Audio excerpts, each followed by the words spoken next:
Hello everybody, welcome back to my channel Nirvila Classes. Today I will discuss what is sources of law. Sources of law जो है बहुत सारे video में मैंने देखी कि अलग अलग चीज़ों को डिफाइन किया गया है। लेजिस्लेशन को अलग वीडियो में डिफाइन किया गया है, कस्टम को अलग वीडियो में डिफाइन किया गया है, जुडिशियल प्रेसिडेंट को अलग वीडियो में डिफाइन किया गया है। इससे क्या है कि इंसान जो है एक ही वीडियो में समझ नहीं पाता है कि क्या सोर्सेस ऑफ लॉ जो है क्या है, लॉ की सोर्सेस क्या है। तो आज मैं इस वीडियो में आपको जो है 6-7 जो सोर्सेस हैं उसको मैं डिस्क्राइब कर करके समझाते जाऊंगी। सबसे पहला है हमारा लेजिस्लेशन। लेजिस्लेशन जो है लैटिन वर्ड से निकल के आया है, लैटिन लैंग्वेज से निकल के आया है। लैटिन लैंग्वेज में 2 वर्ड थे, एक था आपका लेसियो एंड सेकंड है आपका लैटन। 2 वर्ड लेसियो एंड लैटन मीन्स होती है making of law. Legislation means making of law. Okay, analytical school के जो जूरिस्ट थे Jeremy Bentham and John Austin का कहना था कि legislation is exclusive source of law. Okay, हम जो है कोई भी विधायिका का निर्माण करते हैं तो वो हमारा जो है लॉ बन जाता है। ओके, लॉ बन जाता है। यही हमारा मेन सोर्स अगर हम माने, एक्सक्लूसिव सोर्स माने तो लेजिस्लेशन जो है लॉ का पहला सोर्स होता है। एंड सेकंड जो सोर्स है कस्टम। प्राचीन काल से चली आ रही परंपराओं, रीति रिवाजों एंड विचारधाराओं को लोगों ने क्या किया है कि उसको फॉलो करने लगे हैं, एंड कानून ने भी उसे मान्यता दे दी है, तो उसे हम लोग क्या कहेंगे, कस्टम कहेंगे। यहाँ तक कि इंडियन कॉन्स्टिट्यूशन के आर्टिकल जो है 25 से लेके 28 तक जो है कस्टम से ही लिया गया है। एंड यहाँ तक कि Hindu law and Muslim law की बात करें तो Hindu law and Muslim law जो है सबसे ज़्यादा जो है कस्टम पर ही आधारित है। आपको पता होना चाहिए कि कस्टम के जो बहुत सारे इसेंशियल एलिमेंट्स हैं उसको मैं यहाँ पर थोड़ा बता देना चाहूँगी कि कस्टम के इसेंशियल एलिमेंट्स क्या क्या हैं। एंशिएंट होना चाहिए, ऑफकोर्स प्राचीन जो होना चाहिए। एंड सेकंड होना है कि रिजनेबलनेस होना चाहिए, युक्तियुक्त होना चाहिए। एंड थर्ड आपका इसेंशियल एलिमेंट्स है custom must not be opposed to law. Okay, opposite नहीं होना चाहिए। ओके, एंड फोर्थ जो है कंटिन्यूटी होनी चाहिए, मीन्स कि उसमें निरंतरता होनी चाहिए। एंड फिफ्थ है आपका सर्टेनिटी। एंड 6 है आपका इन्फोर्सिएबल बाय लॉ, मीन्स कि लॉ के द्वारा प्रवर्तनीय होना चाहिए, मीन्स कि पब्लिक पॉलिसी के अकॉर्डिंग होना चाहिए। ओके, पब्लिक पॉलिसी के अकॉर्डिंग होना चाहिए। यही हमारा हो जाता है कस्टम के इसेंशियल एलिमेंट्स। थर्ड है आपका जुडिशियल प्रोसीडिंग। यहाँ पर चलते हैं कि आखिर ये क्या चीज होती है। जैसे कि जुडिशियल प्रेसिडेंस को भी हम लोग जो है लॉ के सोर्स मानते हैं। Precedence is legal custom.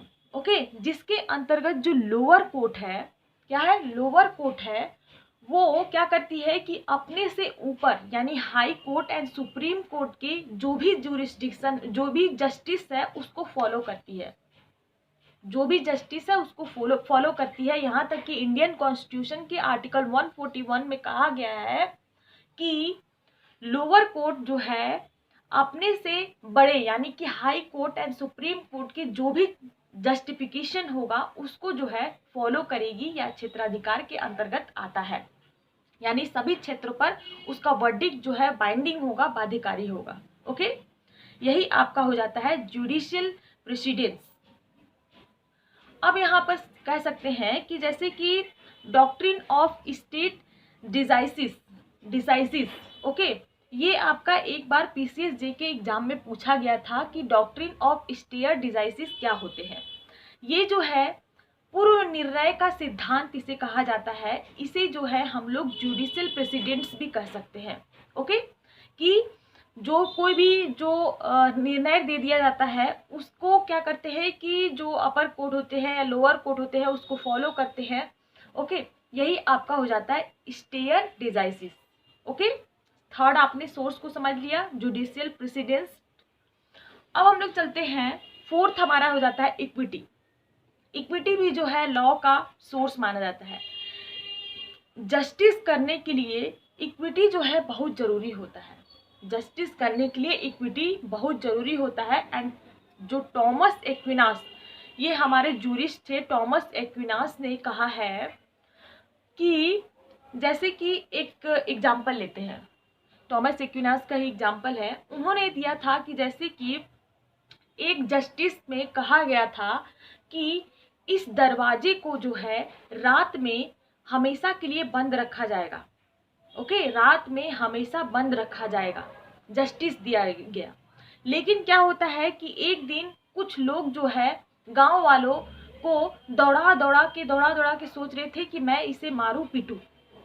तो क्या होता है कि उसके जो गेट कीपर रहता है, रात में जो है जस्टिफिकेशन दिया गया था कि ये दरवाज़ा जो है हमेशा रात में बंद रहेगा, लेकिन गांव वालों को बहुत सारे जो गुंडे मवाली लोग थे या फिर लुटेरे डाकू लोग थे वो दौड़ा रहे थे। तो फिर इसके बाद में गेट कीपर क्या करता है कि उस दरवाज़ा को खोल देता है कि गांव वाले लोग जो है इसके अंदर आ जाए, इसके बाद जो है बंद कर दूं ताकि जो डाकू गुंडे लोग हैं वो बाहर ही रह जाए। तो यहाँ पर देखिए, क्या यहाँ पर देखने वाली बात है कि क्या वो गेट कीपर जो है उसकी गलती थी? क्या उसकी गलती थी? अब उसे जो जस्टिफिकेशन दिया जाएगा, उसे जो न्याय दिया जाएगा, अब उसके ऊपर इक्विटी लगेगा, साम्य लगेगा, इक्विटी के आधार पर ही उसको जस्टिफिकेशन दिया जाएगा, उसे जस्टिस दिया जाएगा। तो इसीलिए लॉ का मेन सोर्स भी हो जाता है, एक तरीके से सोर्स भी हो जाता है इक्विटी। ओके, फोर्थ हम लोग ने डिस्कशन कर लिया। अब हम लोग चलते हैं फिफ्थ की तरफ। फिफ्थ है हमारा जस्टिस। लॉ बनाने के लिए जस्टिस जो है एक तरीके से कहा जाए कि मेन सोर्स होता है। जस्टिस भी जैसे कि पुराने जस्टिस को लेकर ही हम लोग जो है नया जस्टिस बनाते हैं, मीन्स कि नया हम लोग लॉ बनाते हैं। तो इसीलिए एक लॉ भी मीन्स कि जस्टिस भी लॉ का एक सोर्स हो जाएगा। फॉर एग्जाम्पल ट्रिपल तलाक, फॉर एग्जाम्पल 370 हटना, फॉर एग्जाम्पल रेप केस, ये सब क्या है कि हम लोग जो है पुराने जो जस्टिस है उसको देख के ही, उसको फॉलो करके ही एक न्यू केस में हम लोग जस्टिफिकेशन देकर एक न्यू जो है एक लॉ बनाते हैं। तो जस्टिस भी हमारा सोर्स हो जाता है। एंड हमारा जो है, अब हम लोग बात करेंगे 6 पॉइंट की।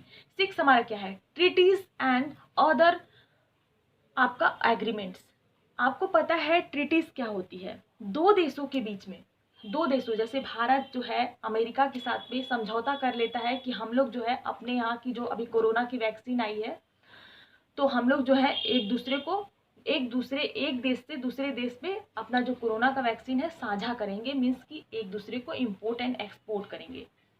ओके, तो मीन्स कि यहाँ पर बोला गया है कि ट्रीटीज जो है या फिर एक तरीके से कभी भी ट्रीटीज जो है इंटरनेशनल ही होती है, संधियां जिसे हम हिंदी में कहते हैं। एक देश एंड दूसरे देशों के बीच में जो पारस्परिक संबंध होता है उसको दर्शाने का काम करती है ट्रीटीज एंड जो इंटरनेशनल एग्रीमेंट्स हैं।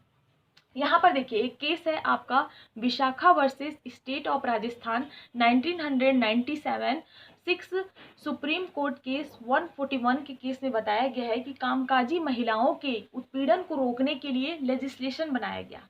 और ये किस आधार पे बनाया गया? किस आधार पे बनाया गया? हम लोग क्या किए, इंटरनेशनल जो क्राइटेरिया है उसके बेसिस पे हम लोग ने क्या किया, रूल्स बनाया। तो हम क्या है कि सिर्फ अपने ही देश के वर्डिक्ट को लेकर हम लोग लॉ नहीं बना सकते, हम जो है दूसरे देश के वर्डिक्ट को भी लॉ बना सकते हैं। ओके, जैसे कि मी टू कैंपेन चल रहा है अभी, आपको पता है कि मी टू कैंपेन के तहत यहाँ पे पहले क्या था, विदेश में चलाया गया इसे मी टू कैंपेन, इसके बाद क्या है इंडिया में आ गया मी टू कैंपेन। तो ये क्या है, एक तरीके से कहा जाए कि मी टू एक लॉ ही बना जिसके अंतर्गत जो पीड़ित महिलाएं थी वो लोग अपनी आवाज़ को खुलकर बोल सके। तो हम क्या है कि जो हमारी जो अंतर्राष्ट्रीय लेवल की लॉ होती है या फिर कोई चीज़ होता है उसको भी हम लोग लेकर अपने इंडिया में लेके आते हैं और उससे भी हम लोग लॉ बनाते हैं। एंड जैसे कि यहाँ पे बोला गया है ट्रीटीज जो है देशों, राष्ट्रों एवं विधिक व्यक्तियों के बीच होने वाला एग्रीमेंट है जो सही होने पर लॉ बन जाता है। ओके, सही होने पर लॉ बन जाता है। ओके, जैसे मैंने मीटू का एग्जांपल दे दी। एंड बहुत सारे ऐसे एग्जांपल्स हैं जो आपको भी नॉलेज में होगा। तो अगर आपको कोई भी ऐसे एग्जांपल अगर आपको याद आते हैं तो आप हमारे कमेंट बॉक्स में कमेंट कर सकते हैं कि हाँ मैम, कि मैंने भी ऐसा देखा है कि जैसे कि इंटरनेशनल कोई एग्रीमेंट्स होते हैं, इंटरनेशनल कोई लॉ होती है जिसको फॉलो करके हम लोग जो है लॉ बनाते हैं, तो ये भी एक तरीके का सोर्स हो जाता है। तो हम लोग ने सोर्सेस ऑफ लॉ के अंतर्गत 6 सोर्सेस को पढ़ा है। तो आई थिंक आपको अच्छे तरीके से समझ में आ गया होगा। And don't forget to subscribe my channel. Till then bye bye, thank you.